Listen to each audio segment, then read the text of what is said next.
This conference will now be recorded. अस्सलाम वालेकुम, मेरा नाम एजाज अहमद अल्पाइन ट्रेडर्स की तरफ से प्रेजेंट कर रहा हूँ ऑक्शन प्रोसेस और ऑक्शन थ्योरी। लास्ट जो हमारा सेशन हुआ था उसके अंदर हमने मार्केट प्रोफाइल का ओवरव्यू लिया था, इंट्रोडक्शन लिया था उस सेशन में, जिसके अंदर बहुत सारे एस्पेक्ट्स डिस्कस हुए थे और हमने ये देखा था कि मार्केट प्रोफाइल पर ट्रेड करना या मार्केट प्रोफाइल को सीखना हमारे लिए क्यों जरूरी है, हम दूसरे मेथड्स पे क्यों काम ना करें और क्यों मार्केट प्रोफाइल पर काम करें। हमने इन चीज़ों को लास्ट सेशन में डिस्कशन की थी। आज इस सिलसिले का दूसरा सेशन है और ऑक्शन प्रोसेस और ऑक्शन थ्योरी हम पढ़ने वाले हैं।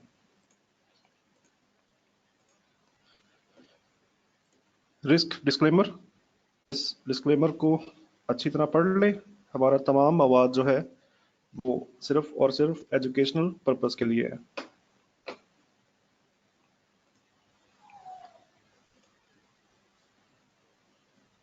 I dedicate this video to teacher of the teachers, sir Sajid Khan Gauri, हमारे टीचर, हमारे मेंटोर। मैं अपना तमाम कंटेंट जो मैं बना रहा हूँ, जो पब्लिश कर रहा हूँ, सर को डेडिकेट कर रहा हूँ। अच्छा जी, स्टार्ट करते हैं।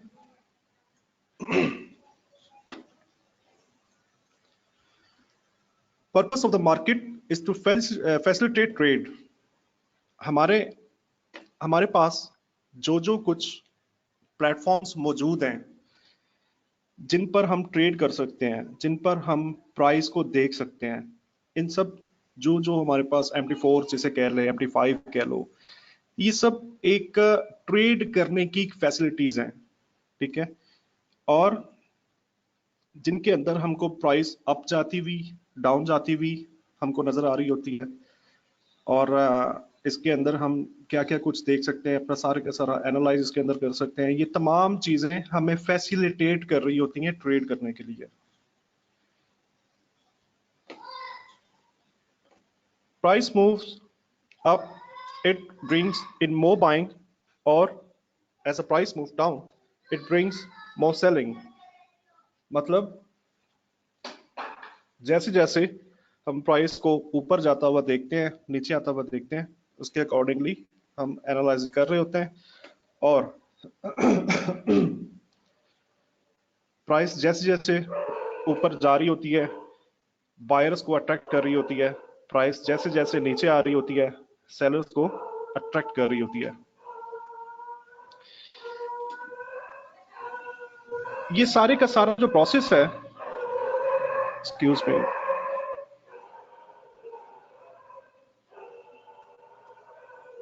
कुत्तों की लड़ाई हो गई है। अच्छा, ये सारे का सारा जो प्रोसेस है, ये सब काम जो हो रहे होते हैं, buying and selling and price का ऊपर जाना, प्राइस का नीचे आना, व्हाटएवर जो भी सब कुछ हो रहा है, ये सब कुछ क्या होता है, इस सारे प्रोसेस को क्या कहते हैं? इस प्रोसेस को कहते हैं ऑक्शंस।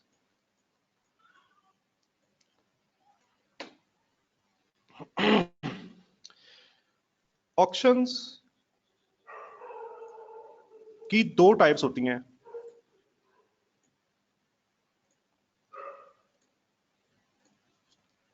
ऑक्शंस की दो टाइप्स होती हैं।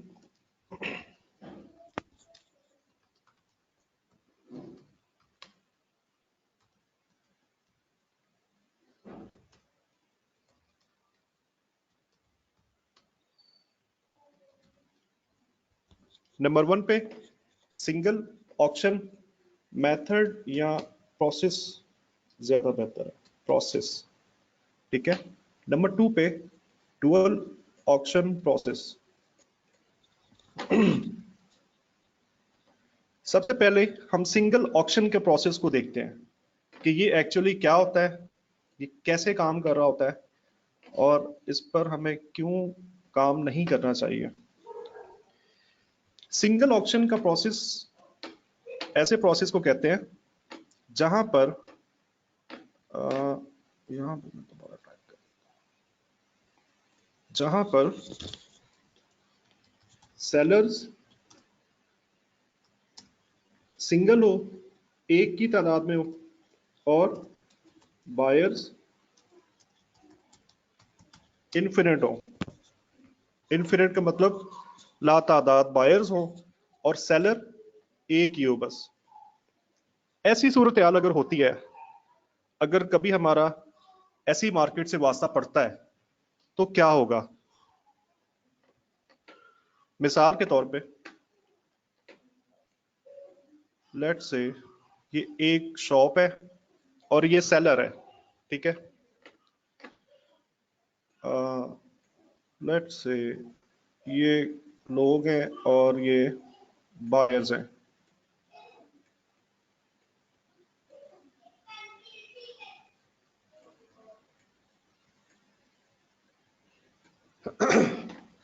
अब इस सारे स्टोरियो के अंदर आप ये देख सकते हो कि सेलर जो है वो एक है। अगर सेलर एक रहेगा तो क्या ये अपनी जो भी प्रोडक्ट है, जिस भी प्रोडक्ट के ऊपर ये काम हो रहा है, ऑक्शंस हो रही हैं, अपनी प्रोडक्ट की मुंह मांगी दाम, मुंह मांगी कीमत वसूल कर सकता है या नहीं। कोई दोस्त माइक ऑन करके मुझे बताएं। बिल्कुल कर सकते हैं। बिल्कुल कर सकता है।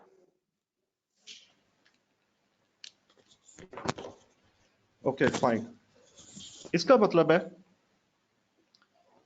अगर ये सेलर जो है अपनी मुंह मांगी प्राइस मांग रहा है, इसका क्या मतलब है कि सप्लाई नहीं है या सप्लाई कम है, और सप्लाई नहीं होगी तो क्या रहेगा मुझे बताएं। तो डिमांड बढ़ जाएगी सर। बढ़ जाएगी। डिमांड रहेगी। एक ना एक फोर्स हमेशा रहती है, ठीक है। ऐसी सूरत हाल में क्या होगा, ऐसी सूरत हाल में प्राइस ऐसे ऊपर आएगी, अगर हम ग्राफिकल व्यू लें ऊपर आएगी और ऐसे जाती ही जाएगी, जाती जाएगी, क्योंकि इसने भी परचेज करना है, इसने भी परचेज करना है, इसने भी करना है, इसने भी करना है, इसने भी करना है, इसने भी, मतलब कुल मिला के सबने परचेज ही करते रहना है। सेल किसी ने करना ही नहीं है, सेलर सिर्फ एक है, ठीक है। और मतलब क्या है कि सिर्फ डिमांड ही डिमांड है, सप्लाई है ही नहीं है। और अगर कभी ऐसी सूरत हाल पैदा हो या सिंगल ऑक्शन प्रोसेस से कभी वास्ता पड़े तो उसके अंदर क्या होता है कि प्राइस चलते ऊपर जाई जाएगी, मतलब कोई ऐसी फोर्स ही नहीं है जो प्राइस को नीचे ला सके, क्योंकि जब तक कोई और सेलर नहीं आएगा उस वक्त तक इसके कंपटीशन में कोई और नहीं आएगा, ठीक है। इस वजह से जब तक इसके कंपटीशन में कोई नहीं है प्राइस कभी नीचे आएगी नहीं। और थोड़ी देर के लिए तो पॉसिबल ऐसा हो जाए, लेकिन अगर ऐसे ही चलता रहा तो फिर पूरे का पूरा मार्केट का निजाम ही कोलैप्स हो जाता है। Do you agree?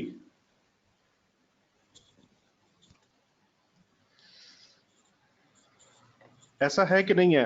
अगर प्राइस सिर्फ ऊपर ही जाती रहे तो मार्केट का निजाम ही कोलैप्स हो जाएगा। बिल्कुल सही है। जी सही बोल रहे हैं। ओके, इस प्रोसेस को कहते हैं सिंगल ऑक्शन प्रोसेस, ठीक है। अब हम देखते हैं डुअल ऑक्शन प्रोसेस क्या है। डुअल ऑक्शन प्रोसेस के अंदर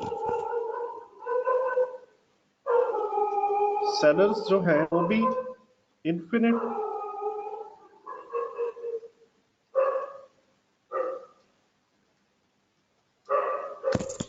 और सेलर्स जो हैं वो भी इन्फिनिट रहते हैं और बायर्स जो है वो भी लातादाद रहते हैं, ठीक है। तो ऐसे में क्या होगा, ऐसे में क्या होगा, यहां पर भी एक सेलर आ गया, यहां पर भी एक सेलर आ गया, यहां पर भी एक सेलर आ गया, ठीक है, यहां पर भी एक सेलर आ गया। बायर्स भले कम हो रहे हैं या ज्यादा हो रहे हैं, बट सेलर आ चुके हैं। जब सेलर आएंगे तो क्या क्या कुछ हो सकता है? सबसे पहले सप्लाई आ गई, उसके बाद ये जो सिंगल ऑक्शन में जो हमने इसको मेंशन किया था, इसको भी अपना रेट कम करना पड़ गया। क्योंकि फर्ज करें अगर ये बंदा 200 रुपए की प्रोडक्ट को सेल कर रहा था, अपनी प्रोडक्ट का रेट 200 रुपए ले रहा था, और उसी प्रोडक्ट का रेट इस वाले सेलर ने 150 कर दिया, और ये तमाम जो कस्टमर है ये इसके पास चले गए, तो फिर इस बंदे को अपनी सेल इंक्रीज करने के लिए अपना रेट कम करना पड़ेगा, राइट? ये सीन होता है। ये सब कुछ समझाने का मकसद ये है कि ये सारा एक ऑक्शन का प्रोसेस होता है। ऑक्शन का प्रोसेस नाम शायद आपके लिए नया होगा, लेकिन ये ऑक्शन का जो प्रोसेस है ये सदियों से चलता आ रहा है, कोई नई चीज नहीं है, कोई भी जो है वो इसमें रॉकेट साइंस नहीं है, बहुत इजी चीज है, सिर्फ अंडरस्टैंड करने की बात है, इस प्रोसेस को अंडरस्टैंड करने की बात है।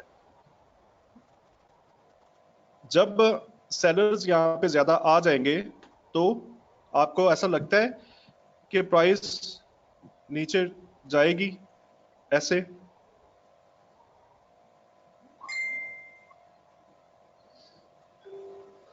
बताएं कोई। जब सेलर्स आ जाएंगे तो क्या आपको ऐसा लगता है कि प्राइस नीचे जाएगी? जी सर, जा प्राइस सकती है। रेंज में जाएगी। ठीक है। जिस जगह पे सेलर्स इन्फिनिट हो और बायर्स इन्फिनिट हो, उस प्रोसेस को, उस ऑक्शन को प्रोसेस को कहते हैं dual auction process.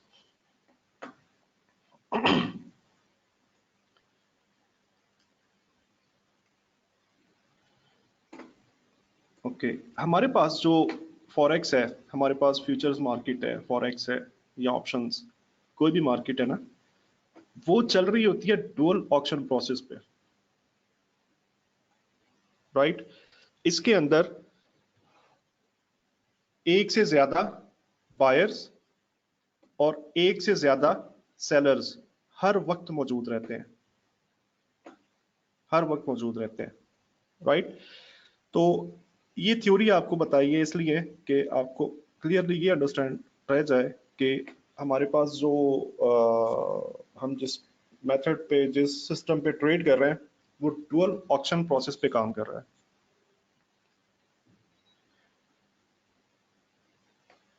Market auctions up until there are no more buyers। Market की जो ऑक्शंस है, अप ऑक्शंस, अप ऑक्शंस का क्या मतलब है? अप ऑक्शंस का मतलब है कि प्राइस ऐसे ऐसे मूव जा रही है, ऊपर जा रही है। मार्केट की अप ऑक्शंस उस वक्त तक एक्टिव रहती हैं जब तक मार्केट में रियल टाइम पे,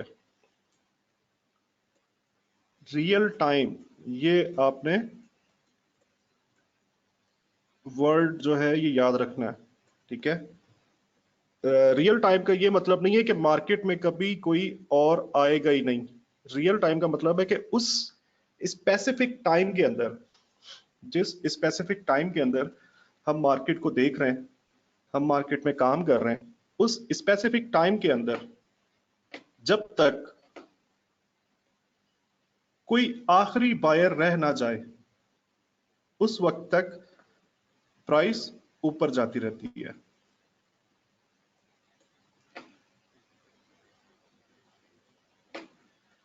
Then it reverses and moves down until there are no more sellers।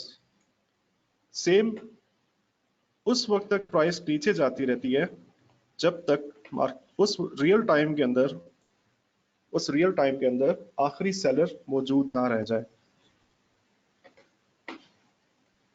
And of an up auction,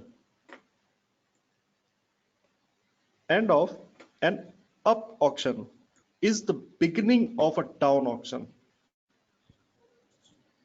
मैंने आपको ये बताया कि एक फोर्स मार्केट में हर वक्त कायम रहेगी। तीन फोर्सेस काम कर रही है मार्केट में, या तो बायर्स की फोर्स है, या सेलर्स की फोर्स है, या इक्विलिब्रियम।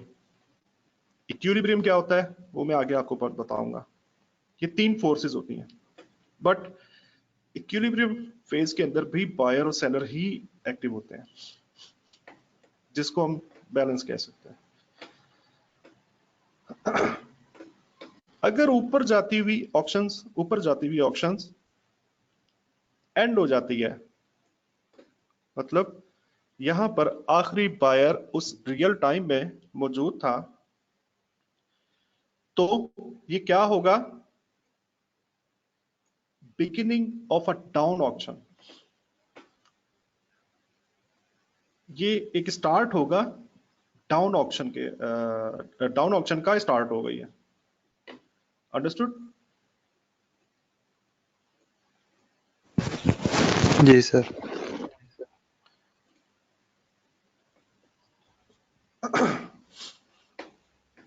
अच्छा, अब एक और चीज इस तरह भी देखो मार्केट को। मार्केट उस वक्त तक ऊपर जाती है जब तक बाइंग खत्म ना हो जाए, या हम ये कह सकते हैं market is moving up to shut off buying. Price ऊपर जा रही है बाइंग को खत्म करने के लिए। मुश्किल मुश्किल बात है ना?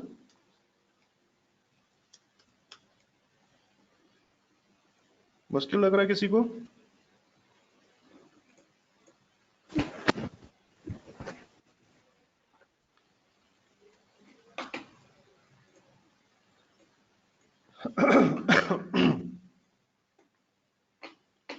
लेट्स से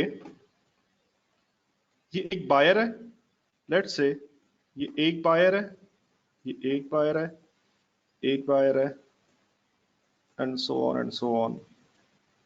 एक बायर का मतलब आप एक बाइंग कॉन्ट्रैक्ट को अज्यूम कर लें।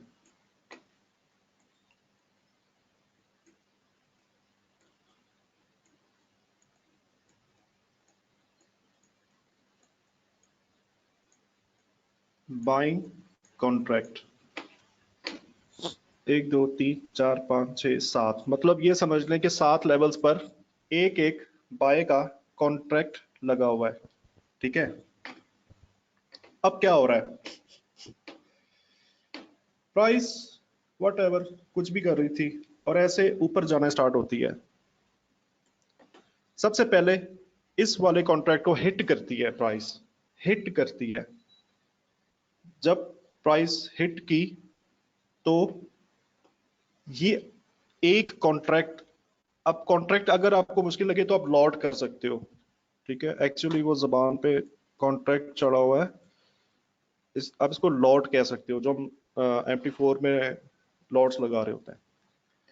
तो जब ये प्राइस अप जा रही है और इस वाली एक लॉट को इसने हिट किया, बाइंग लॉट को, तो क्या हुआ?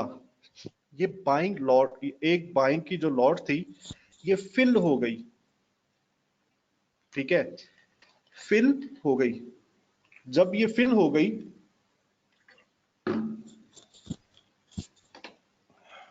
तो ये खत्म, बाइंग खत्म। ये लॉट बाय की थी, अब ये जब फिल हो चुकी है तो ये क्या बन गई? कौन मुझे बताएगा?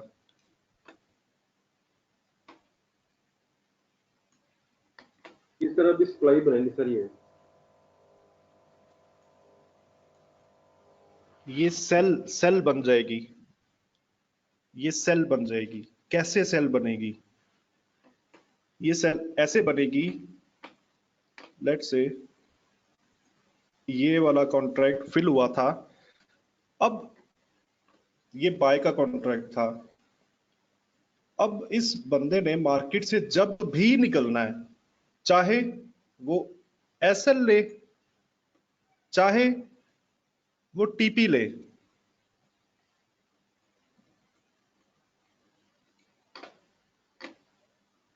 दोनों सूरतों में ये क्या करेगा, कौन बताएगा? दोनों सूरतों में सर ये सेल होगा सर। सेल होगा, एग्जैक्टली दोनों सूरतों में ये वाली जो बाइंग की लॉट थी ना, ये वाली एक लॉट बाइंग की, ये सेल होगी, करेक्ट। इस वजह से हम ये कहेंगे कि जब ये ऑर्डर मार्केट में फिल हो गया तो ये बाइंग खत्म हो गई, राइट। प्राइस और ऊपर जाती है, ये वाला कॉन्ट्रैक्ट भी खत्म हो गया, प्राइस और ऊपर जाती है, ये कॉन्ट्रैक्ट भी खत्म हो गया, प्राइस और ऊपर जाती है, ये भी, एंड सो ऑन।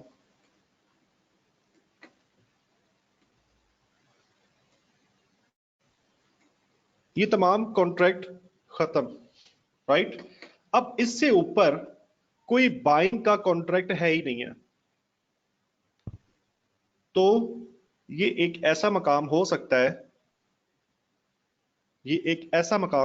है,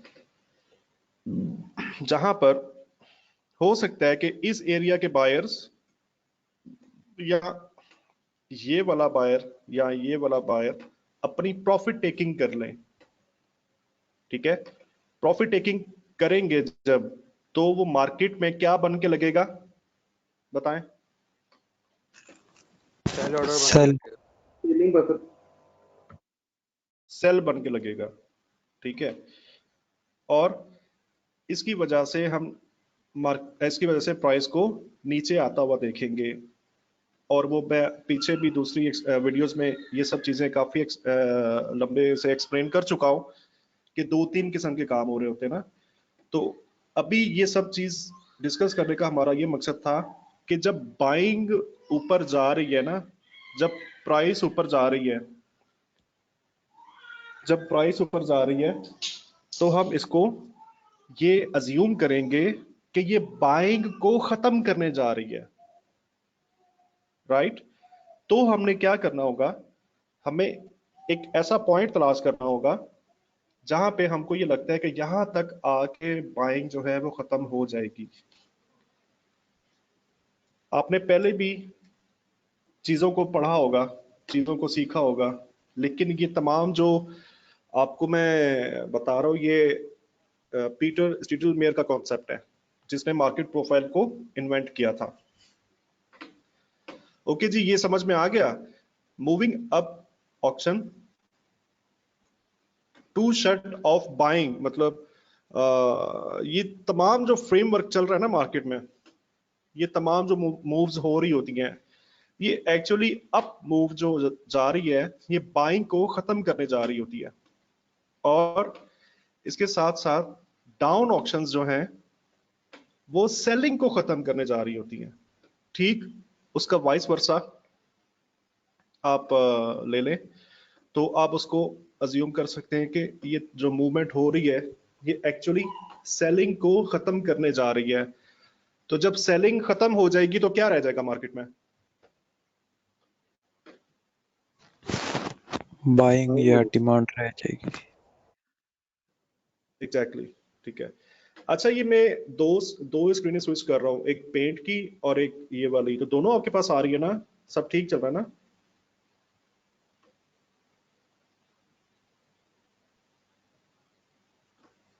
स्क्रीन्स दो मैं स्विच कर रहा हूँ, दोनों स्क्रीन आ रही है ना आपके पास, पेंट वाली भी और ये वाली भी? जब जी स्विच सर, करते हैं तब एक ही आ रही है मेरे ख्याल में।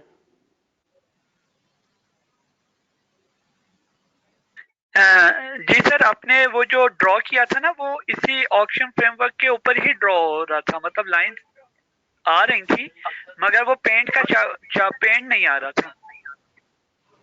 ट्रेड नहीं आ रहा था। अच्छा चले ठीक है, मैं फर्दर चले, चीजें समझ में आ गई ना। तो हाँ समझ में आ- अच्छा,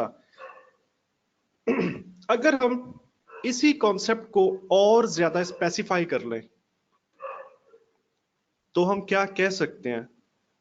क्या ये सारा जो कॉन्सेप्ट आपको बताया है, तो हम इस कॉन्सेप्ट को सीखने के बाद हम क्या कर सकते हैं? हम ये देख सकते हैं मार्केट की जो डायरेक्शनल मूव होती है वो दावत दे रही होती है ऑपोजिट रिस्पॉन्स को।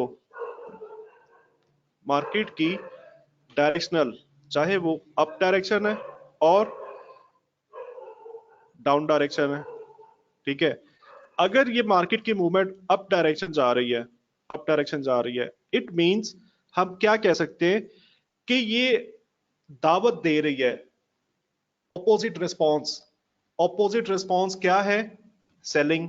अब जाती हुई मार्केट में, अब जाती हुई डायरेक्शन के अंदर ऑपोजिट रिस्पॉन्स क्या होगा? सेलिंग होगी। अंडरस्टूड? जी बिल्कुल सर, क्लियर हो गया। जी Okay. जान भाई ठीक हो गया। Okay done. तो जब ये मार्केट ऊपर जा रही है, डायरेक्शनल मूव कर रही है, इसका मतलब है कि वो ऑपोजिट रिस्पॉन्स को दावत दे रही होती है कि आओ एंटर हो जाओ, आओ एंटर हो जाओ, ठीक है। इसी तरीके से अगर डायरेक्शनल मूव सेल की हो, प्राइस अगर नीचे जा रही हो, तो इसका ऑपोजिट रिस्पॉन्स क्या होगा? बाइंग होगी।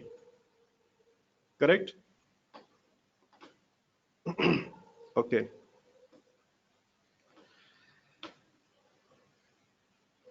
ये जो स्टेटमेंट है ना, ये मार्केट का जो ऑर्गेनाइजेशनल स्ट्रक्चर है, किसकी जान है?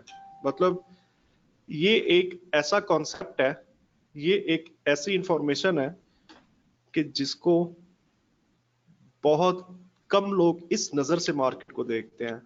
हमेशा से जो सीखा, जो पढ़ा, उसमें बस यही है जी, ऊपर जा रहा है बाय, उसमें ये वो ब्ला ब्ला ब्ला जो भी है। तो इसी तरीके से उसी पीछे वाले पैराग्राफ को अगर हम मजीद डिटेल के अंदर देखें तो market moves directly, the up move brings in selling, selling is an opposite response is which were stop up move, in other words shut off buying, and two causes the market to reverse and move down। वही बात जो आपको पहले last में बताई है कि ऊपर जाती हुई बार का ऑपोजिट रिस्पॉन्स जो होगा वो सेलिंग होगा, ठीक है। और वो उसको एडवर्टाइज कर रही होती है, इनवाइट कर रही होती है कि आओ मैं ऊपर जा रही हूँ, अच्छी प्राइस मिल रही है, मैं प्राइस बढ़ रही है, सेल कर दो, सेल कर दो। और प्राइस अगर नीचे गिर रही है तो वो एडवर्टाइज कर रही होती है कि प्राइस बहुत गिर चुकी है, बहुत गिर रही है, बहुत गिर रही है, आओ बाय करो, बाय करो, बाय करो। राइट? तो आज के बाद आप सबने मार्केट को इस नजर से देखना।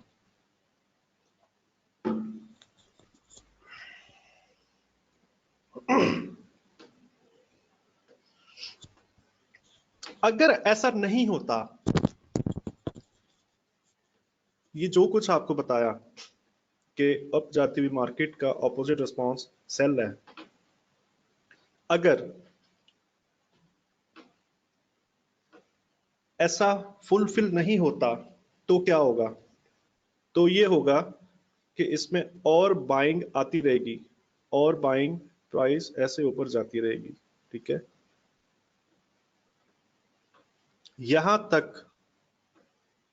तक ऊपर जाती रहेगी जहां तक उसको कोई ऑपोजिट रिस्पॉन्स ना मिल जाए। अंडरस्टैंड? उस वक्त तक, यानी कि इसका मतलब क्या हुआ?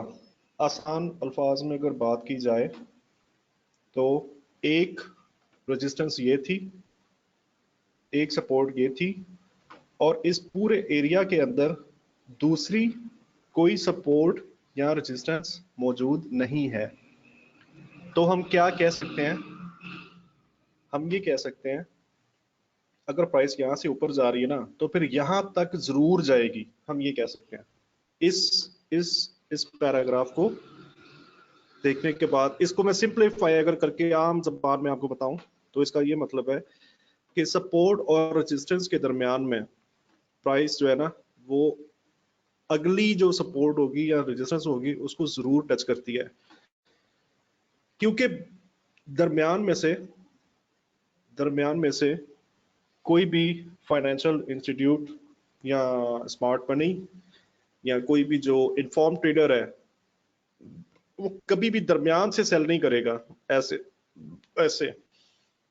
दरमियान से कभी भी सेल नहीं करता, राइट।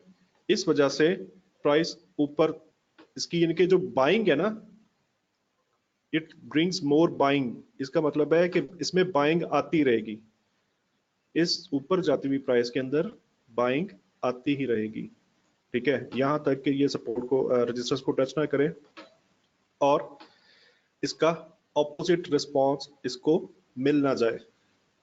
तो ऐसी सूरत हाल में हम क्या कहेंगे? ऐसी सूरत हाल में हम ये कहेंगे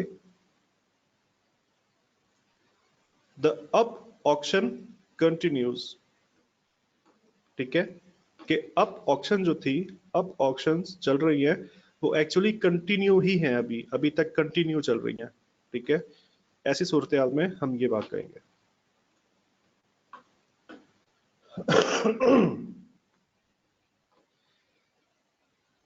आखिर में हम क्या देख सकते हैं, क्या नतीजा निकला सारी बात का, कि हम दो चीजें ही देख रहे होते हैं, या तो कंटिन्यूएशन या चेंज, अंडरस्टैंड? दो चीजें ही देख रहे होते हैं, या प्राइस कंटिन्यू ही करती रहेगी यानी कि ऑक्शंस जो हैं वो चलती रहेंगी उसी डायरेक्शन में, या अपोजिट रिस्पॉन्स जब मिल गया उस वक्त प्राइस की मूवमेंट चेंज हो जाएगी, प्राइस रिवर्स हो जाएगी। और कंटिन्यूएशन के अंदर हम ये देखेंगे कि प्राइस को ऑपोजिट रिस्पॉन्स अब तक नहीं मिला। क्लियर? जी सर बिल्कुल। ओके, अब हम स्टडी करेंगे निगोशिएशन प्रोसेस। निगोशिएशन कहते हैं सौदेबाजी करना, किसी भी चीज को खरीदते वक्त या बेचते वक्त उसका जो रेट तय करते हैं हम लोग, उसको कहते हैं निगोशिएटिंग करना। ये कॉन्सेप्ट भी मार्केट प्रोफाइल के अलावा आई बिलीव कि ना किसी को पता है और ना ही कोई जानता है। ये स्पेशलिटीज है मार्केट प्रोफाइल की।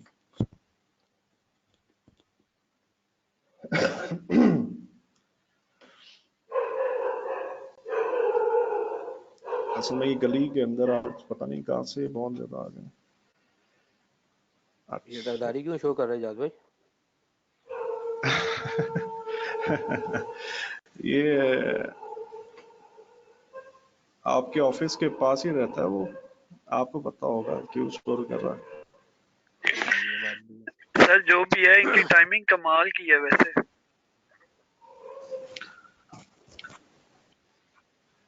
ऐसे ही है। अच्छा, निगोशिएशन का प्रोसेस आपको मैंने बताया था कि क्या होता है। इसी पे कर देता हूं। अगर ऐसी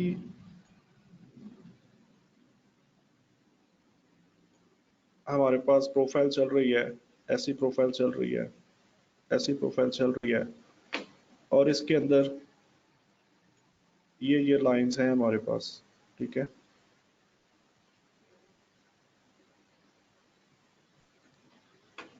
तो ये वाला सारे का सारा जोन, ऊपर का और नीचे का, इस जोन को कहते हैं निगोशिएटिंग जोन।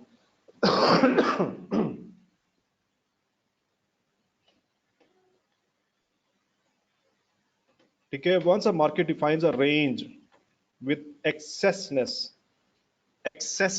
एक्सेस किसको कहते हैं? कि अभी जो पिक्चर बनाई थी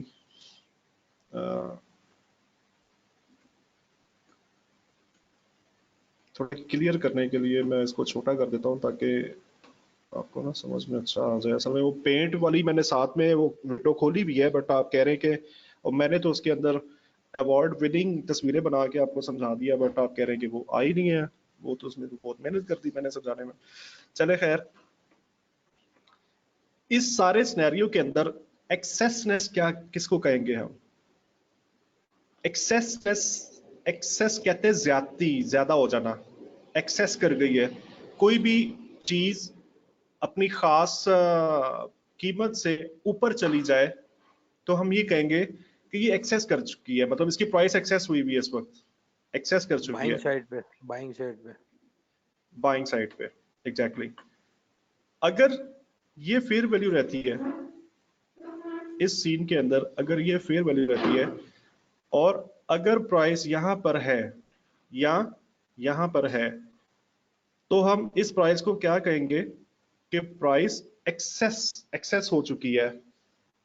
ठीक है, राइट? यानी कि unfair low at the low and and unfair high at the high and, मतलब हाई एंड और लो एंड। हमारे पास दो एंड है ना मार्केट प्रोफाइल के, ठीक है? तो वहां पर जब प्राइस रीच होती है और वैल्यू एरिया शिफ्ट ना हुआ हो, पॉइंट नोट करने वाला है, प्राइस नीचे आ चुकी हो और वैल्यू एरिया शिफ्ट ना हुआ हो, तो हम क्या कहेंगे कि प्राइस अपने एक्सेसिस फेज के अंदर है। ठीक है, कि ये एक्सेसिस है, मतलब एक्सेस कर चुकी है। The unfair low and unfair high. Unfair low और अनफेयर हाई का मतलब कि ये वाला हाई, ये वाला लो, इसको हम कहेंगे फेयर हाई और fair low, value area high, value area low, कि ये अपने 70% वॉल्यूम का जो जोन है उसके टॉप और बॉटम पे है। बट अगर प्राइस यहां पर रहती है या यहां पर रहती है, देन हम क्या कहते हैं? अनफेयर लो है, कि ये अनफेयर हो रहा है ना, मतलब एक्सेस कर चुकी है, मतलब एक ऐसा काम हो रहा है जो समझ में नहीं आने वाला, जो अपनी लिमिट से बाहर हो चुका है, अपनी बाउंड्रीज से बाहर चला गया। ठीक है, तो इसको हम एक्सेसिस के उसमें लेते हैं।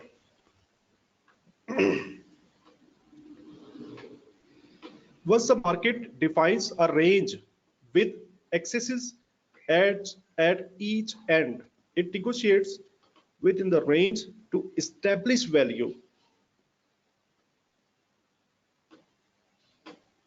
जब प्राइस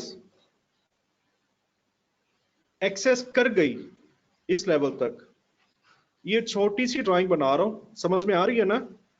अभी जगह खाली इतनी सी है मेरे पास, अदरवाइज आपको पेंट में लेके जाता था। जी सर, बेहतरीन समझ आ रही है, बेहतरीन। ओके, अगर प्राइस अप एंड के ऊपर एक्सेस कर जाती है तो वो क्या कर रही होती है? निगोशिएट कर रही होती है within the range to establish value. यानी कि अगर प्राइस इस जोन के अंदर ऐसे ऐसे रेंज बना दे, छोटी हो या बड़ी हो ये अलग बात है, या इस जोन के अंदर ऐसे रेंज बनाते, तो इसका मतलब क्या है? इसका मतलब ये है कि अगर ये वाली रेंज थी तो इसका मतलब है कि ये सेलर्स के साथ, क्योंकि ये बाइंग हुई हुई ना, इस रेंज की अगर बात करते तो ये बाइंग हुई हो चुकी है। ठीक है, बाइंग एक्सेस हो चुकी है, तो यहां पर सेलर्स के साथ निगोशिएशन का प्रोसेस चल रहा होता है टू एस्टेब्लिश वैल्यू। निगोशिएशन चल रही होती है कि वैल्यू को बायर्स चाह रहे होते हैं इंक्रीज किया जाए, क्योंकि वैल्यू क्या थी? वैल्यू ये थी, सेंटर की लाइन। ठीक है, वैल्यू ये थी, जब यहाँ पर निगोशिएशन का प्रोसेस चल रहा है और इस निगोशिएशन का प्रोसेस का टारगेट ये है कि वैल्यू को एक्सेस किया जाए, एवं वैल्यू को ऊपर लेके जाया जाए, ये सब निगोशिएशंस हो रही होती हैं इन जोन्स के अंदर, ये जोन्स जो मैंने आपको बताया।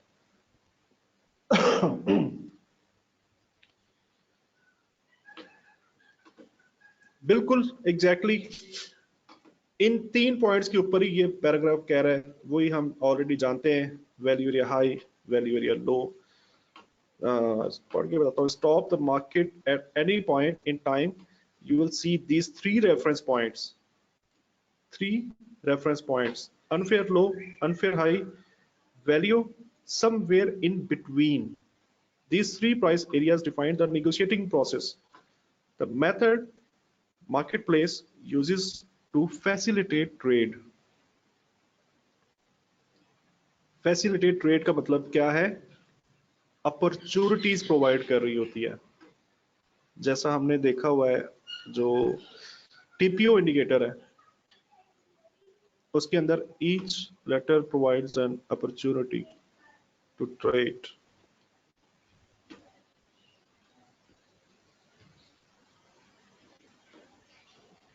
फैसिलिटेट कर रही होती है डिस्ट्रीब्यूशन के लिए गुड्स और services. The market moves from imbalance to balance.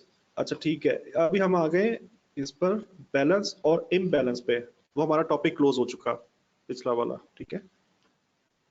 Negotiation process का जो टॉपिक था वो क्लोज हो चुका। अब हमारा टॉपिक है बैलेंस और imbalance.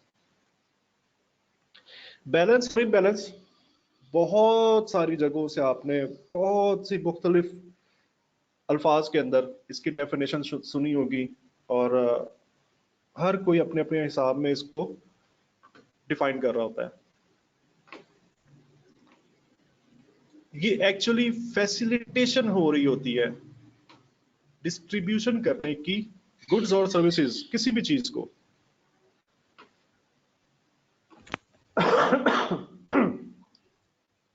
Market moves from imbalance to balance to imbalance and back again। मतलब अब ये जगह छोटी है तो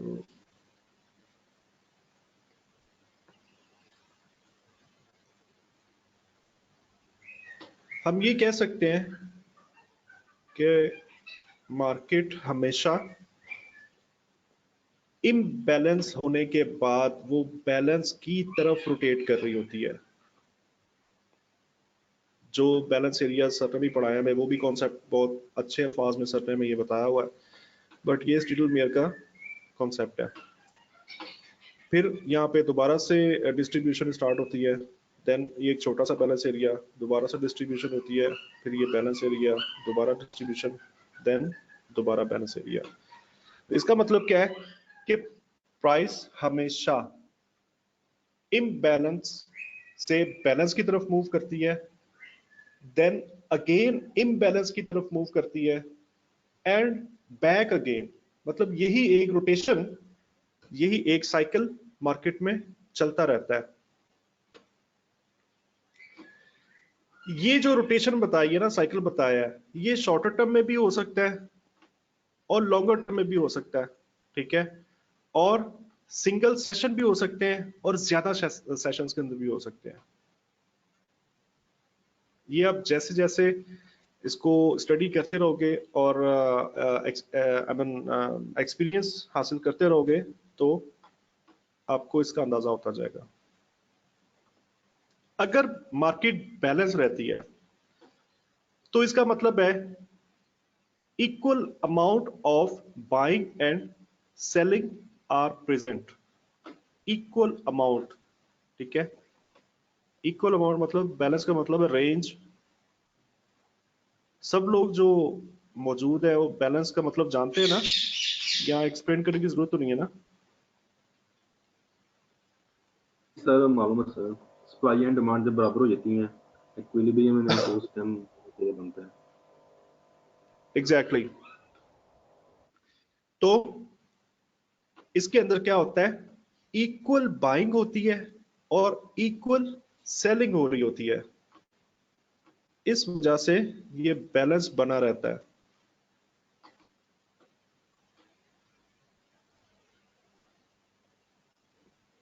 The market has brought in an opposite response.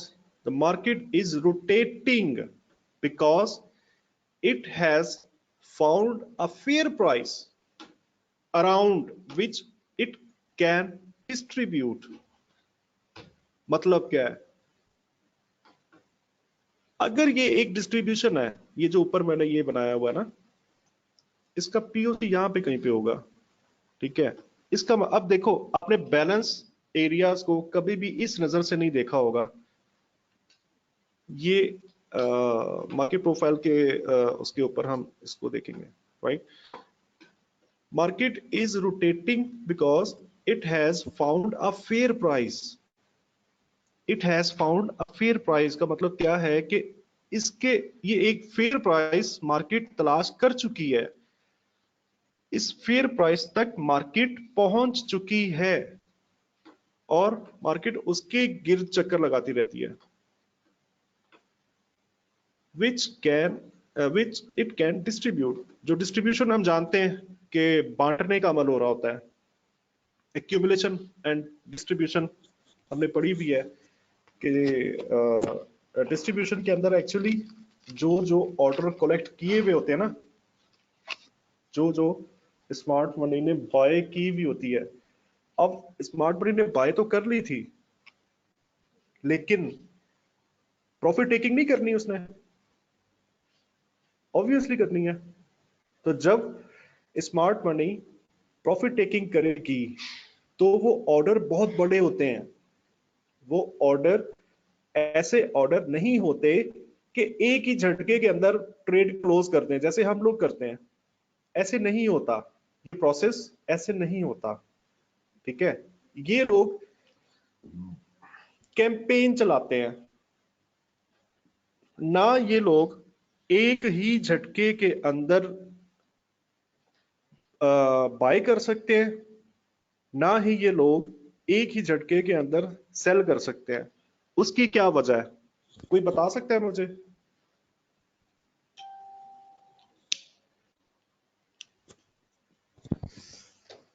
कोई बता सकता है? सर जी, अगर एक ही झटके के अंदर बाय करें तो स्लिप करेगी प्राइस, स्लिपेज होगी। एग्जैक्टली, एक तो स्लिपेज मिल जाएगी। अच्छा जी। एक और बचा, अगर स्मार्ट मनी 500 लॉट बाय करना चाहती है तो एट द राइट टाइम वहां पे 500 सेल ऑर्डर भी होगा तो वो परचेज करेगी ना। ये बाय जो इसने करनी है किसी से करनी है ना, समझे? नहीं समझे? अगर आप बिल्कुल सर समझ आ गई। मींस के सर उस टाइम पे इससे ज्यादा सेलर मौजूद ही नहीं है, मतलब वो ले ही नहीं सकते क्योंकि वो अगर 500 सेलर्स हैं तो ये 500 परचेजर है। यानी कि ऐसा नहीं हो सकता कि ये 1000 लेना चाहते हैं और उधर 1000 मिल ही नहीं रहा, उधर 500 मिल रहा है। तो ये एक ही झटके में कैसे ले सकते हैं? उसकी सिंपल सी मिसाल है, सादा सी मिसाल है। आप 5 ट्रक चावल के परचेज करना चाहते हैं, ठीक है। आप एक व्यापारी के पास जाते हो और उसको कहते हो जी मेरे को 5 ट्रक चाहिए, और वो कहता है जी मेरे पास तो सिर्फ 1 ट्रक की है। तो क्या आप उसे 5 ट्रक ले सकते हो उस राइट टाइम के अंदर? नहीं ले सकते। हाँ नहीं ले सकते ना। आपको क्या करना होगा, कौन बताएगा मुझे? जल्दी जल्दी जवाब दे, सेशन बहुत लंबा हो रहा है। इस सिनेरियो के अंदर हमें आगे क्या करना होगा, क्या करना पड़ेगा? बस मतलब सर वो फिलहाल वक्ती तौर पे वो एक ही लेना पड़ेगा, फिर उसके बाद हमें और कोई देखना पड़ेगा कि दूसरा बंदा कौन दे रहा है हमें कौन सी चीज, तो हमें वहां से परचेज करनी पड़ेगी। जो हिडन बियर्स गैप आएगा ना वहां से हम परचेज करेंगे। इसी वजह से सर प्राइस ना स्लिप करती करती ना हमारे ऑर्डर फ्लो करेगी। तो एक से हमें नहीं। एक मिल गया। हाँ, ये हम करेंगे, उस वक्त हम ये करेंगे कि हम दूसरों के पास जाएंगे। दूसरों के पास जाने से क्या होगा? टाइम लगेगा, टाइम लगा, फोर्स जी लगी, सर। रिसोर्सेज यूज हुए, ठीक है। एक बंदे से एक ट्रक मिल गया, एक बंदे से दो ट्रक मिल गए, अगले एक और बंदे से एक ट्रक मिल गया, अगले एक और, कितने हो गए, 1 2 3 4, अगले एक और बंदे से एक और ट्रक मिल गया। ठीक है, तो कुल 4 बंदों से आप 4 बंदों के पास जाते हो, देन आप अपने 5 ट्रक पूरे कर सकोगे। अब आई होप कि आपको एक्यूमुलेशन का प्रोसेस समझ में आ चुका होगा। अब इस ऐसे ऐसे देखो, इसको ऐसे ऐसे देखो। इस एक्यूमुलेशन में क्या हो रहा है? बाइंग हो रही है, बाइंग हो रही है। इस एक्यूमुलेशन में देखो, उस रियल टाइम के अंदर जरूरी नहीं है कि 500 कॉन्ट्रैक्ट एक ही बंदा लेके बैठा हो। इस वजह से वो ले ही नहीं सकते, वो परचेज कर ही नहीं सकते। इसलिए उनकी मजबूरी होती है कैंपेन चलाना, कैंपेन स्टार्ट करना। अंडरस्टूड? ये कैंपेन जो वीएसए के अंदर जो कैंपेन्स चल रही होती हैं, एक्चुअली ये उनका कॉन्सेप्ट है। और इसी तरीके से, अच्छा आगे भी जाते हैं। एक तो ये मैंने आपको बता दिया कि वो किसी एकदम से इतना बड़ा ऑर्डर परचेज ही नहीं कर सकते। एक तो ये वजह, दूसरी वजह स्लिपेज, और तीसरी वजह, सबसे अहम वजह, सबसे अहम वजह,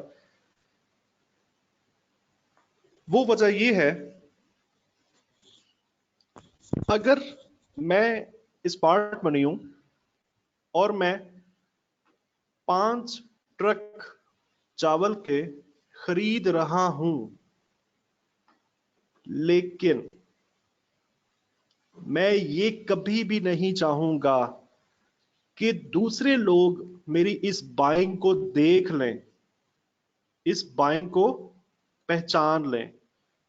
क्योंकि अगर उन्होंने ये बाइंग देख ली तो वो मेरे साथ अपना अपना भी एक एक ट्रक शामिल कर लेंगे, अपनी अपनी भी बाय, क्योंकि उनको पता है कि बहुत बड़ा ऑर्डर फिल हुआ है, बहुत बड़ा ऑर्डर फिल हुआ है, बाय का बहुत बड़ा ऑर्डर फिल हुआ है, तो सब लोग उसमें बाय में शामिल हो जाएंगे। इसका मतलब क्या है कि कोई स्मार्ट मनी का ग्रुप आया, उसने बहुत बड़ी बाइंग की और वो प्राइस को ऊपर लेके जाना चाहता है।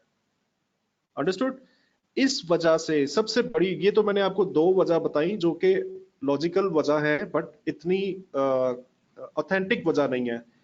लेकिन ये सबसे बड़ी वजह होती है कि ये लोग अपनी जो एक्टिविटीज कर रहे होते हैं, ये इन एक्टिविटीज को छुपा रहे होते हैं, ये डिस्प्ले नहीं करना चाहते।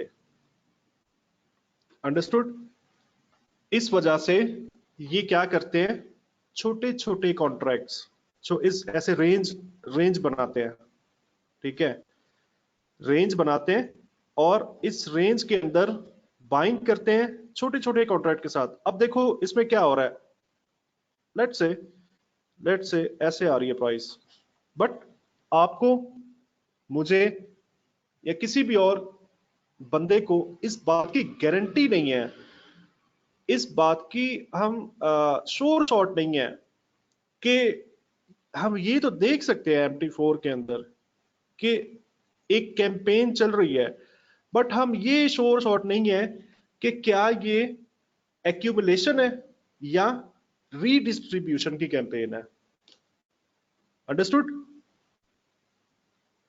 ऐसा होता है। जी सर। बिल्कुल सर। इस रेंज को बनाने के दौरान वो लोग, उन लोग का मकसद ये होता है कि वो अपनी एक्टिविटीज को हाइड रखे दूसरों से। अगर आपको पहले से पहले ये पता चल जाए, कोई बंदा आपको वॉल स्ट्रीट के किसी 150वीं फ्लोर के ऊपर से बैठ के और आपको कॉल करके ये बता दे शिराज एक्यूमुलेशन ये चल रही है, एक्यूमुलेशन चल रही है, बाय कर बेटा, बाय कर, बाय कर, बाय कर।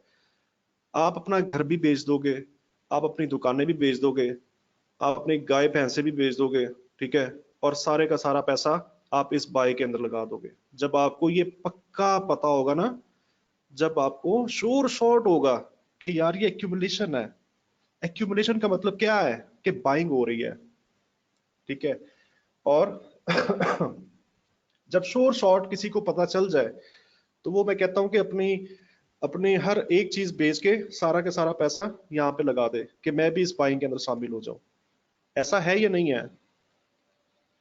नो डाउट सर, बिल्कुल ऐसा ही है, बिल्कुल सही कह रहे हैं आप।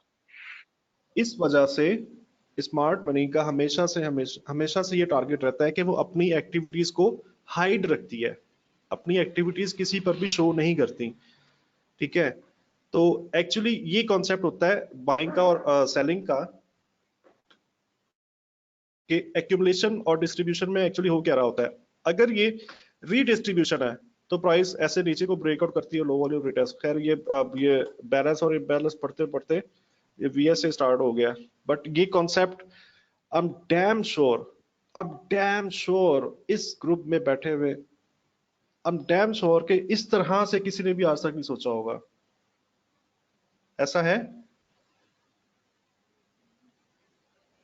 बिल्कुल सर ऐसा ही है, ऐसा बिल्कुल नहीं सोचा आज से पहले। इसकी वजह से हम क्या कह सकते हैं कि स्मार्ट मनी अपनी एक्टिविटीज को हाइड रखने के लिए छोटे छोटे ऑर्डर्स के अंदर बाइंग या सेलिंग कर रही होती है, बाइंग या सेलिंग। तो एक्यूमुलेशन की कैंपेन के अंदर एक्चुअली बाइंग होती है और डिस्ट्रीब्यूशन की कैंपेन के अंदर एक्चुअली सेलिंग होती है। क्योंकि जिस तरह से इन्होंने ऐसे बाय किया था छोटे छोटे पीसेस में, बिल्कुल इसी तरह से ही सेल करना पड़ेगा इनको। क्योंकि हो सकता है कि जब ये सेल करना चाहें, यहाँ पे प्रॉफिट टेकिंग करना चाहें 500 के लॉट से, तो हो सकता है कि यहाँ पे 500 की कोई और दूसरा जो इस ऑर्डर को परचेज करेगा वो है ही नहीं उस वक्त। एक तो ये वजह, दूसरी वजह कि अपनी एक्टिविटी, क्योंकि जब एकदम से 500 की लॉट की प्रॉफिट टेकिंग होगी तो प्राइस एकदम से नीचे गिरेगी, ठीक है। तो ये अपनी इन एक्टिविटीज को भी छुपाना चाहते हैं, इस वजह से ये कैंपेन्स चल रही होती हैं।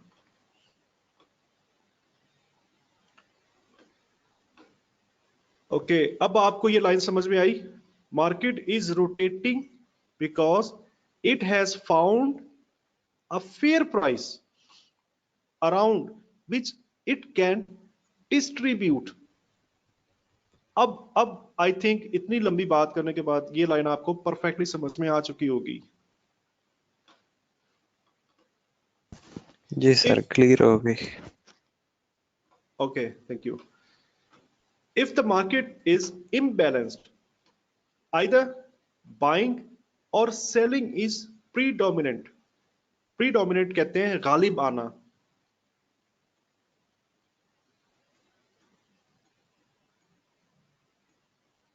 गालिब आना, किसी भी एक फोर्स के ऊपर दूसरी फोर्स का गालिब आ जाना, उसे कहते हैं प्रीडोमिनेंट। तो अगर मार्केट इम्बैलेंस कंडीशन में और अगर बाइंग सेलिंग पर गालिब आ चुकी है, then market is moving higher or lower in order to find an opposite response। ये ऑलरेडी हम देख चुके हैं। The market is moving directionally because it is seeking a fair price around which it can distribute। ये वाला concept जो आपको भी बताया, ठीक है। और इम्बैलेंस होने का मतलब ये है कि मार्केट अपनी फेयर प्राइस को तलाश कर रही होती है, या हम ये कह सकते हैं कि मार्केट अपनी फेयर प्राइस की तरफ मूव कर रही होती है। समझे?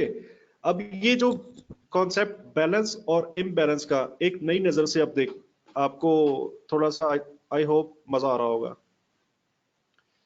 Okay,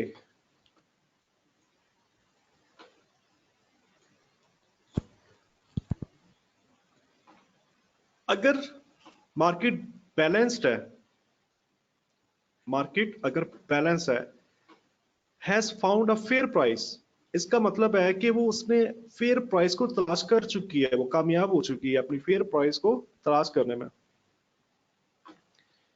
and imbalanced market is seeking a fair price. हम क्या कह सकते हैं? अगर बैलेंस एरियाज बन रहे हैं तो हम ये कह सकते हैं कि मार्केट अपनी फेयर प्राइस, उस करंट टाइम की बात कर रहा हूं, रियल टाइम का मैंने वेरी स्टार्ट में ये वर्ड यूज किया था, आपने इसको कभी भी फॉरगेट नहीं करना है, तमाम बातें रियल टाइम के ऊपर हो रही हैं, ठीक है? उस रियल टाइम के अंदर मार्केट अपना फेयर प्राइस को तलाश कर चुकी है। अंडरस्टैंड? इस सिनेरियो के अंदर हम ये कहेंगे बैलेंस की सूरत में। इम्बैलेंस की सूरत में हम क्या कहेंगे? इम्बैलेंस की सूरत में हम क्या कहेंगे कि मार्केट फेयर प्राइस की तलाश में घूम रही है, मतलब मार्केट फेयर प्राइस को ढूंढ रही है कि फेयर प्राइस कहां पड़ी है।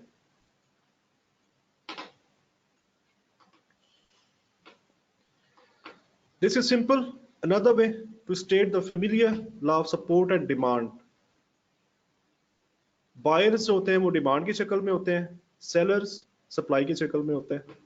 Market is either a equilibrium between buyers and sellers or it is working toward that equilibrium. Same equilibrium कहते हैं जी बैलेंस एरिया को, आप समझ लो आसान अल्फाज में। वैसे इसकी डेफिनेशन, इक्विलिब्रियम की डेफिनेशन ये होती है, ये फिजिक्स का वर्ड है। फिजिक्स में इक्विलिब्रियम कहते हैं कि दो ताकतें आपस में पूरे जोर से टकरा जाए, ठीक है, और टकरा जाने के बाद उन दोनों ताकतों की ताकत खत्म हो जाए, वो न्यूट्रल हो जाए, that is called equilibrium phase और इक्विलिब्रियम। समझे? दो ताकतें, एक ताकत ये थी, एक ये थी, ये आपस में टकरा जाती है इस फेज के ऊपर, ठीक है, और टकराने के बाद इन दोनों की ताकत खत्म हो जाए, ये कुछ ना रहे। अब इसी बात को, इसी कॉन्सेप्ट को अप्लाई करो मार्केट के ऊपर, डिस्ट्रीब्यूशन की कैंपेन और एक्यूमुलेशन की कैंपेन। तो जो बैलेंस एरियाज है इनको हम इक्विलिब्रियम कह सकते हैं, ठीक है। Market is either equilibrium between buyers and sellers और इट इज वर्किंग टूवर्ड, यानी कि वही बात है ना, या तो ये इस फेज के अंदर है तो या ये टूवर्ड सीकिंग है अपने अगले फेयर प्राइस की तरफ, अगली फेयर प्राइस की तरफ। अंडरस्टूड?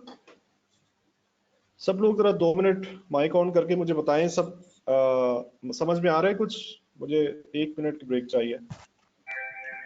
बेहतरीन है सर। इंटरेस्टिंग टॉपिक है। जी सर, बिल्कुल आ रहा है समझ।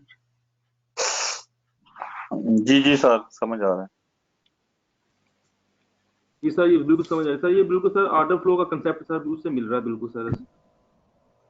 एग्जैक्टली, क्योंकि हम जिन चीजों पर काम कर रहे हैं उनका डायरेक्ट ताल्लुक ही ऑर्डर फ्लो के साथ है ना। हम किसी अरे गरे सिस्टम के साथ काम ही नहीं कर रहे जो लैग कर रहा है, जिसका ऑर्डर फ्लो से कोई ताल्लुक ही नहीं है, बस प्राइस की मूवमेंट के ऊपर, प्राइस ऐसे वट एवर कहीं भी मूव करती है और वो उसके हिसाब से अपने डिजाइन बनाता रहता है, ऐसे लाइक ऑसिलेटर्स, ठीक है। तो इस वजह से हम उन प्रोसेस के ऊपर ज्यादा फोकस नहीं करते, हमने काम ही उस चीज पे करना है जिसका ताल्लुक मार्केट की डायरेक्ट मूवमेंट के साथ है। ओके, बैलेंस और इम्बैलेंस का कॉन्सेप्ट जो दिया अब वो एंड होता है। अब एक नया टॉपिक नए अंदाज के साथ। कोई थक तो नहीं गया? नहीं सर। नहीं सर, बिल्कुल नहीं।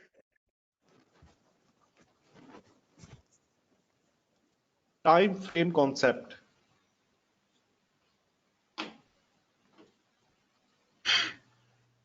सीडलमेयर ने इस कॉन्सेप्ट को किस तरह से देखा, किस तरह से यूज किया, हम उसको पढ़ने वाले हैं।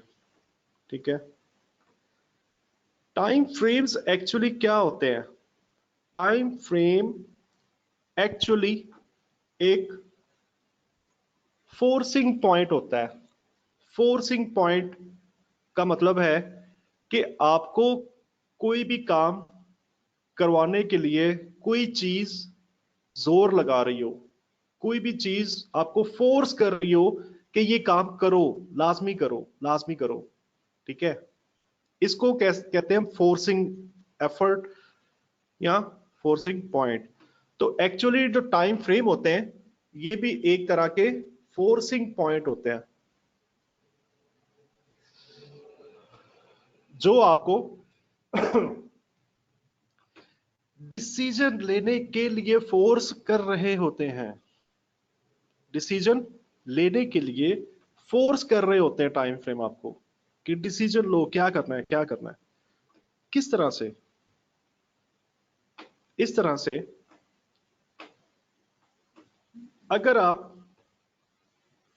1 घंटे के लिए, आप 1 घंटे के ट्रेडर हो या आप चलो एक दिन की बात कर लेते हैं। अगर आप डेली टाइम फ्रेम के ट्रेडर हो, ठीक है, तो आप क्या करोगे? आप दिन के अंदर किसी वक्त भी ट्रेड में एंटर हो जाओगे और आपका जो ट्रेडिंग मेथड है वो आपको इस बात की इजाजत नहीं देता कि आपने डे शिफ्ट करना है, यानी कि अपनी ट्रेड को अगले दिन तक होल्ड करना है। आपका मेथड, आपका कॉन्सेप्ट आपको इस चीज की इजाजत नहीं देता। देन क्या आप ऐसा समझते हो कि उस बंदे के ऊपर एक प्रेशर रहेगा कि मार्केट बंद होने से आधा घंटा पहले, 10 मिनट पहले, 15 मिनट पहले या 1 घंटा पहले उस पर प्रेशर रहेगा, उस पर फोर्स, एक तलवार लटकी रहेगी कि अपनी ट्रेड को क्लोज करना है? ऐसा है या नहीं है? ऐसा सही है ना? इसी बात को अप्लाई करें हर एक टाइम फ्रेम पर। 15 मिनट का, 5 मिनट का, 1 आवर, 4 आवर।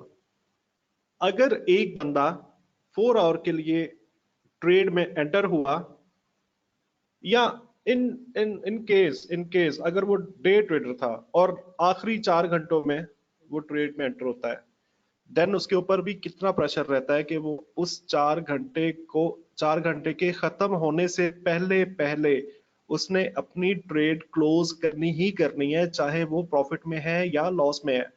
मतलब उसने अपनी प्रॉफिट टेकिंग करनी ही करनी है, वॉट एवर इन प्रॉफिट और लॉस।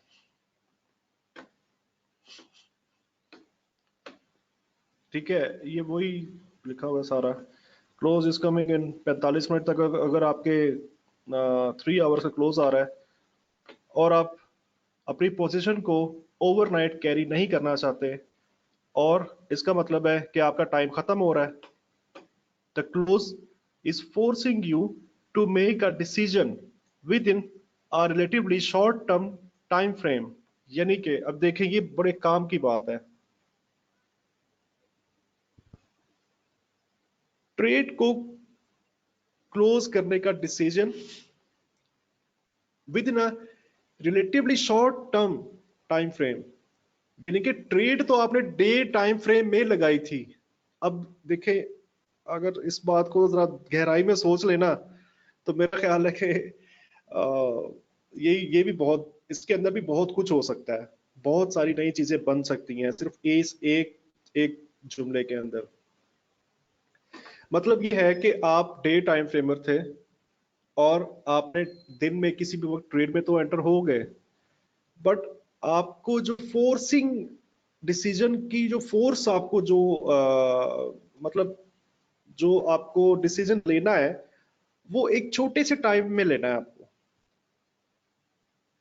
वो एक छोटे से टाइम में लेना है। वो छोटा सा टाइम आखिरी 1 घंटा हो सकता है, वो छोटा सा टाइम आखिरी 15 मिनट हो सकते हैं, 5 मिनट हो सकते हैं, 30 मिनट हो सकते हैं, या एज फोर वट एवर आप ये कॉन्सेप्ट हर एक टाइम फ्रेम पर अप्लाई कर सकते हो। तो समझे, यानी कि वो आया तो लंबे चक्कर में था, लेकिन उसको जब ये डिसीजन लेना पड़ा तो उसके पास टाइम बाकी नहीं बचता पीछे। इसका क्या मतलब है कि उसने शॉर्ट टर्म टाइम फ्रेम में ये डिसीजन लेना है। करेक्ट? अंडरस्टूड?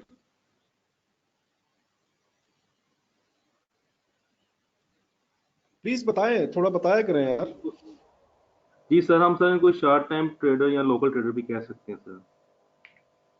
नहीं नहीं नहीं नहीं नहीं नहीं नहीं नहीं नहीं, इनको शॉर्ट टर्म ट्रेडर नहीं कहेंगे, इनको हम कहेंगे डे टाइम फ्रेम का ट्रेडर ही कहेंगे।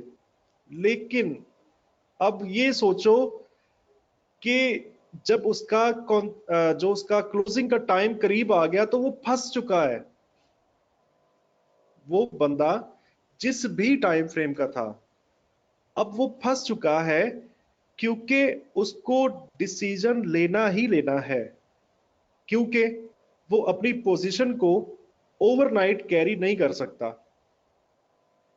अब इस सिर्फ मैं कहता हूं इसी सिर्फ कॉन्सेप्ट को आप समझ जाओ, इसके अंदर ही 50 स्ट्रेटजी बना सकते हो।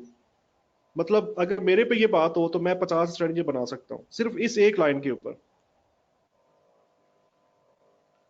जी सर, सही बात है सर। सर हम ये भी कह सकते हैं कि जो सर जो डे ट्रेडर है जिसको हम शार्ट, मैं तो उसको शार्ट टाइम ही कहता हूँ सर मैं।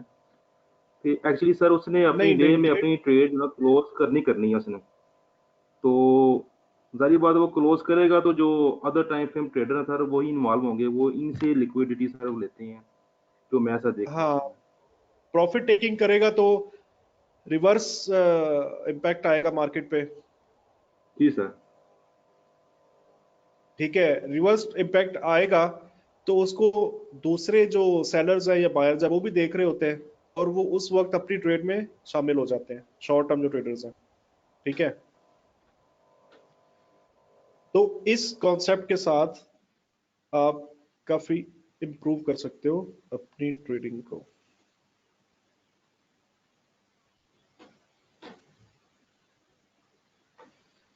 You are a longer term trader in the second situation. अगले सिनेरियो की बात कर लेते हैं। Because your option does not expire for 2 months. मतलब अगर आप एक इन्वेस्टर हो, इन्वेस्टर और ट्रेडर में फर्क होता है।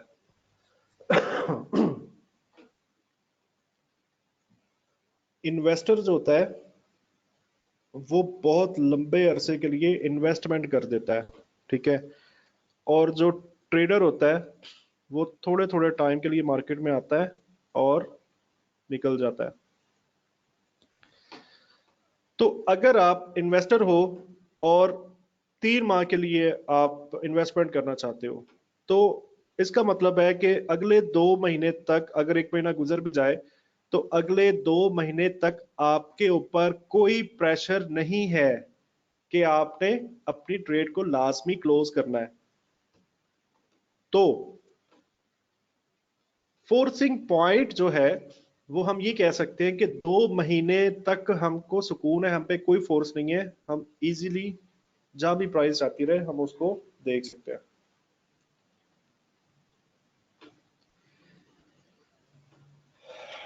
You have a longer term time frame in which you can operate without having to make a decision।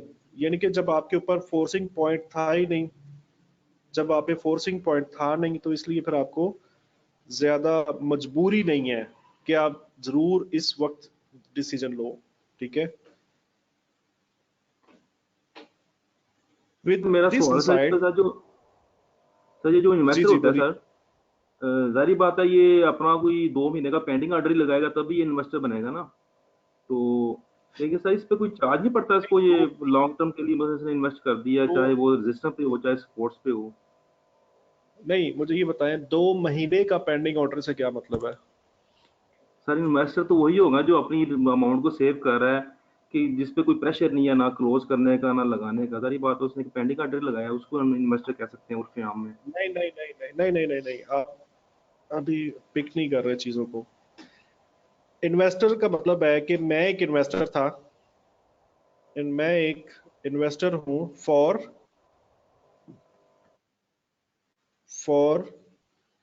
3 month, ठीक है। अब ये जो करंट महीना स्टार्ट होता है, प्राइस किसी बहुत ही अच्छे लेवल पे पहुंच जाती है, या किसी बहुत अच्छे लेवल पर नहीं भी पहुंची। अगर किसी बहुत अच्छे लेवल पर नहीं भी पहुंची तो मैं लेट से यहां से बाय लगा देता हूं, इस लेवल से मैं बाय लगा देता हूं। बाय लगाता हूं मैं कब तक के लिए? मुगल साहब बताएं, कब तक के लिए? महीने के लिए सर। 3 महीने के लिए। मतलब मैं अपने घर से ही ये प्रिपेयर होके आया हूं कि मुझे 3 महीने तक अपनी पोजीशन को नहीं छेड़ना, ठीक। ठीक है। मतलब इसने जो ट्रेड तो लिया सर, वो मतलब जो रियल ट्रेड लिया इसने बाय की सूरत में, ये कहना चाह रहे हाँ हैं आप? हाँ, इन्वेस्टमेंट जब भी होती है ना, रियल पैसा होता है तो इन्वेस्टमेंट होती है ना। ठीक। अच्छा, अब मैं उसी बात को कंटिन्यू कर रहा हूं। यहां से वो बाय की ट्रेड ले लेता है, ठीक है, और इन्वेस्टमेंट्स के अंदर एसएल नहीं होते, ठीक है। तो वो एसएल नहीं लगा रहा, प्राइस यहां भी जा रही है, प्राइस ऐसे भी जा रही है, प्राइस ऐसे भी जा रही है, प्राइस फिर वापस ऐसे भी आती है, प्राइस फिर ऐसे भी आती है। अब चूंकि वो 3 महीने के लिए प्राइस को नहीं छेड़ना चाहता, इस वजह से प्राइस जहां भी जाए उसके ऊपर कोई फोर्स नहीं है, उसके ऊपर कोई मुसल्लत नहीं है कोई चीज कि आपने ट्रेड क्लोज करनी है, चाहे वो प्रॉफिट में है चाहे वो लॉस में है। हाँ जरूर होगा, अगर वो तीसरा महीने का आखिरी दिन होगा, जिस दिन जब उस तीसरे महीने का आखिरी दिन होगा, उस वक्त जरूर उसके ऊपर फोर्स होगा, उसके ऊपर जरूर उसके ऊपर ये चीज मुसल्लत होगी कि अब मैं चाहे प्राइस ऐसे चलती ऊपर बहुत ज्यादा प्रॉफिट में आ चुकी है या बहुत ज्यादा लॉस में आ चुकी है, तो उसके ऊपर ये रहेगा प्रेशर कि अपनी ट्रेड क्लोज करो। इसका मतलब क्या है कि 3 महीने तक लॉन्गर टर्म जो है ना, जो इन्वेस्टर है उसके ऊपर कोई प्रेशर नहीं है, वो आजाद है।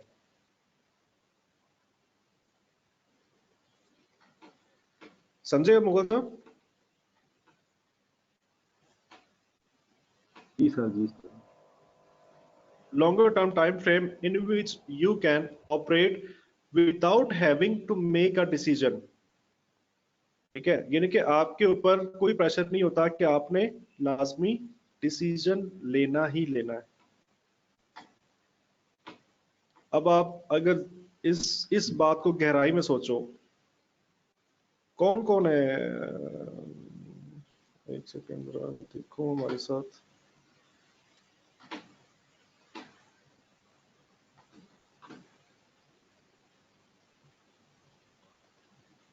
ठीक है, शिराज, शिराज आप मुझे बताएं, ये जो अभी हमने ये चीज पढ़ी है, इस वाली चीज को देखने के बाद कोई चीज दिमाग में आ रही है?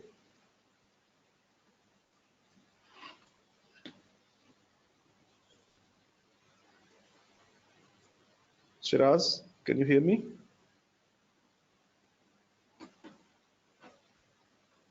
अच्छा,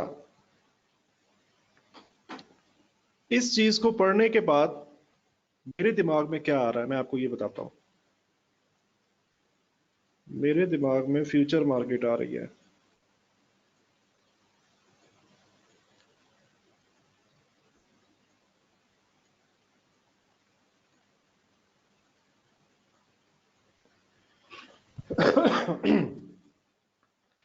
अब जो लोग इस चीज को समझते हैं। हेलो, हाँ कौन? अरबाज बात कर रहा हूँ सर। जी जी। जी सर, मेरा भी यही क्वेश्चन था कि फ्यूचर मार्केट और फॉरेक्स मार्केट में क्या डिफरेंस है। वो आपको एंड पे बताता हूँ, ठीक है? ठीक है सर। एंड पे बताता हूँ आपको।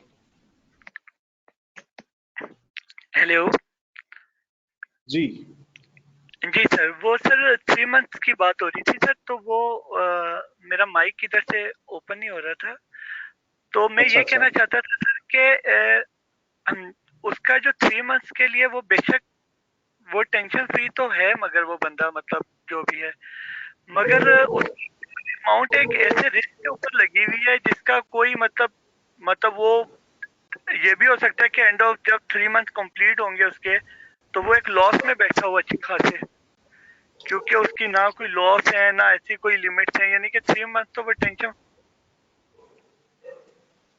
अगर आप इन्वेस्टर हो, अगर आप इन्वेस्टर हो और 3 करोड़ रुपए इन्वेस्ट करना चाहते हो, सबसे पहले आप क्या देखोगे कि कौन सी इंडस्ट्री इस वक्त सेफ चल रही है, किसके अंदर मैं इन्वेस्टमेंट करूं तो वो मेरा पैसा सेफ रहेगा। आपने लेट से आपने डिसाइड किया कि मैं रियल एस्टेट की इंडस्ट्री में इन्वेस्ट करता हूं। सारे एनालाइज आपने कर लिए, तमाम चीजें आपने देख ली और जगह भी पसंद कर ली, और आपने किसी एक प्लॉट के अंदर 3 करोड़ रुपए इन्वेस्ट कर दिए, इन्वेस्टमेंट कर दिया आपने, ठीक है? और उससे क्या हुआ, अब वो इन्वेस्टमेंट आपकी बाउंड हो चुकी है for the time 2 month, 3 month, 4 और 5 और 6, जो भी आपका टारगेट है, जिस भी टाइम फ्रेम के साथ आप एंटर हुए हो। तो अब दुनिया का कोई भी कारोबार आपको ये थोड़ी कहेगा कि मैंने आपको सिर्फ और सिर्फ प्रॉफिट ही देना है। कोई भी कारोबार, जब आप इन्वेस्टमेंट की बात करते हो तो उसके अंदर कोई भी कारोबार आपको गारंटी नहीं देता कि मैंने आपको सिर्फ और सिर्फ प्रॉफिट ही देना है। क्या पता है कि जंग लग जाए, क्या पता है कुछ ऐसा कुछ हो जाए, गवर्नमेंट चेंज हो जाए, मुल्क की सूरत हाल कुछ बहुत खराब हो जाए और जमीनों के रेट गिर जाए, तो वहां पर भी तो आपका पैसा दांव पे लगा हुआ है ना, वहां पे भी तो आपको नुकसान हो रहा है, ठीक है? तो इस वजह से इन्वेस्टमेंट वहां पर की जाती है जहां पर आप अपने तमाम एनालाइज कंप्लीट कर चुके हो, जिसमें आपको श्योर शॉट ऐसा लगता हो कि ये एक इंस्ट्रूमेंट ऐसा है जिसने ऊपर जाना है, जिसने नीचे जाना है, बट वो एक इन्वेस्टमेंट है ना, उसके अंदर ये थोड़ा राइट बहुत सर, चलता रहता है, कभी प्रॉफिट कम है, कभी प्रॉफिट ज्यादा है या नुकसान। सही सही सर, ठीक हो गया सर। सर इसको इस तरह भी देख सकते हैं, ये जो डिसीजन लेते हैं ये टाइम बेस्ड होते हैं ज्यादातर। हम्म। सर इसको इस तरह देख सकते हैं, जो फ्यूचर की आप बात कर रहे हैं कि जो उन्होंने डिसीजन लेने होते हैं, चाहे वो कंपनीज हो या रिटेल इन्वेस्टर हो, तो ये टाइम बेस्ड होते हैं ज्यादातर। उस हिसाब से आप कुछ प्राइस के मूव की बात कर रहे हैं। असल हाँ, असल में शिराज को मैंने इसलिए उस वक्त बुलाया था क्योंकि शिराज एक्चुअली उस मेरा अंदाजा है कि इसको पता है इस बात का। फ्यूचर मार्केट के अंदर जो ट्रेडिंग होती है ना, वो 3 महीने का कॉन्ट्रैक्ट होता है। आपका जो भी कॉन्ट्रैक्ट है बाय है, सेल है, वट उसने 3 महीने के बाद एक्सपायर होना होता है। करेंसीज की बात कर रहा हूं।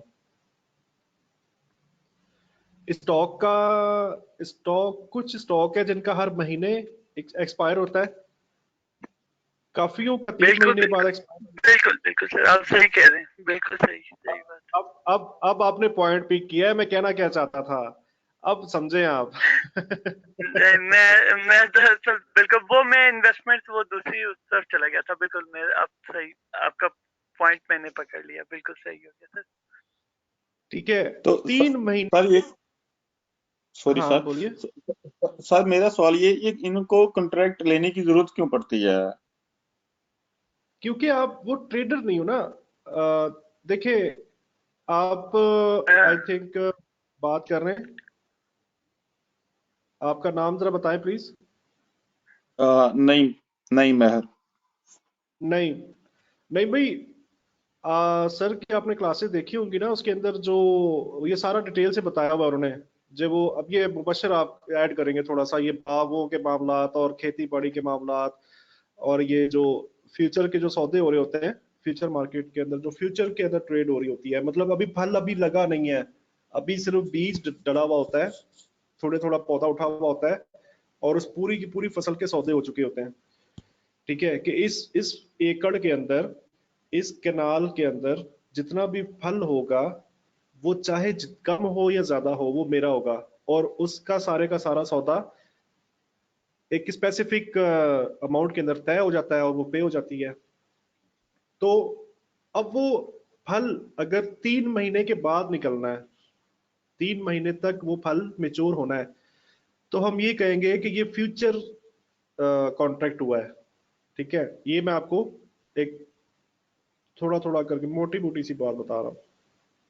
अगर कुछ है शराज आपके पास कहने के लिए तो बताएं इस कॉन्सेप्ट के ऊपर। जी सर, ये बड़ा होता है, ये बड़ा यानी कि वो जब वो आदमी डील कर लेता है ना, उसके बाद सर वो फल चाहे सड़ जाए गल जाए वो उसका है। और कई दफा ऐसा भी उसी होता है का कि है, वो उसकी डबल कास्ट मिल जाती है उसको 3 महीने से पहले पहले। एग्जैक्टली, यानी कि फायदा या नुकसान दोनों साथ होते हैं। तो ये एक ट्रेड का तरीका है, जो फ्यूचर में ट्रेड होती है ना, उसका करेंसीज का जो कॉन्ट्रैक्ट होता है, उसकी 3 महीने के बाद एक्सपायरी होती है। 3 महीने तक वो कॉन्ट्रैक्ट एक्सपायर हो जाते हैं, फिर एक नए कॉन्ट्रैक्ट का आगाज होता है। ठीक है, तो सिर्फ इस लाइन के अंदर भी बहुत कुछ छुपा हुआ है, थोड़ा सा बारीकी की जरूरत है। With this insight, Stiegelmeier was able to divide all market activity into two categories, shorter term और longer term। जैसा कि हम बात करें टाइम फ्रेम के हिसाब से, ये शॉर्टर टर्म फ्रेम क्या करेगा और लॉन्गर टर्म क्या करेगा। अरे यार, ये कुत्तों ने तो तंग किया हुआ भाई, पता नहीं इस टाइम क्या नजर आ रहा है उनको। अच्छा जी, ही कॉल। सर म्यूट कर दें आप। ठीक है, मैं म्यूट करके फिर आपको समझाता हूँ। अच्छा, he calls short term activity daytime frame activity. He called longer term activity other time frame activity. ये यहाँ पे कंफ्यूजन है, क्योंकि शॉर्टर टर्म कहते हैं जो H4 से लेके M1 तक, ये शॉर्टर टर्म टाइम फ्रेम का ट्रेडर होता है। ठीक है, और D1 और इससे ऊपर जो भी टाइम फ्रेम है उसको लॉन्गर टर्म कहते हैं। ठीक है, ये इसका कॉन्सेप्ट है।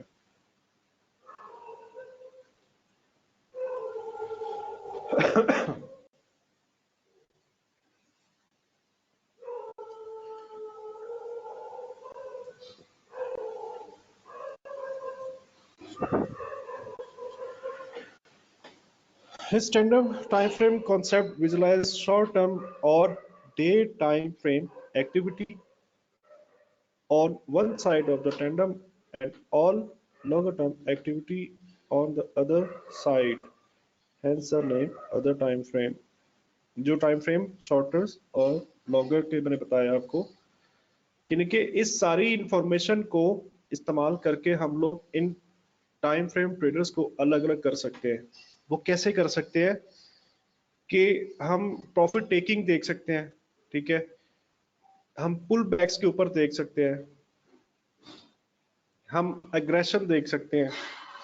अब ये चीजें रिलेट करती हैं बिहेवियर के साथ। प्राइस का जो बिहेवियर होगा वो हमें खुद बता रहा होगा हमने सिर्फ क्या जरूरत है, हमें जरूरत सिर्फ इतनी सी है, इस तमाम इंफॉर्मेशन को हमने भूलना नहीं है, हमने ज़हन में रखना है। Since long and short term activity exist simultaneously in the marketplace, you have to be able to separate one kind of activity from the other. मैंने आपको बताया कि बिहेवियर से आप पहचानेंगे, और नेक्स्ट जो हम सेशन करेंगे आई बिलीव कि हम उसमें इस बिहेवियर के ऊपर बात करेंगे कि इस बिहेवियर को हम कैसे पहचानेंगे। एंड द एंड कोई क्वेश्चन अगर है तो प्लीज बताइए।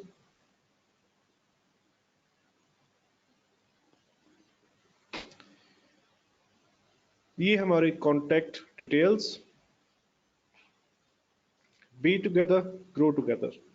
कोई क्वेश्चन है तो बताएं, अदरवाइज फिर सेशन क्लोज करें। आई होप सबको अच्छे से समझ में आ चुका है। जी सर, नो क्वेश्चन।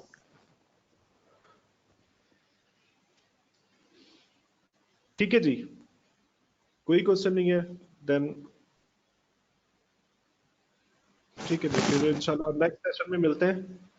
ठीक है सर। अल्लाह हाफिज। ओके, अल्लाह हाफिज।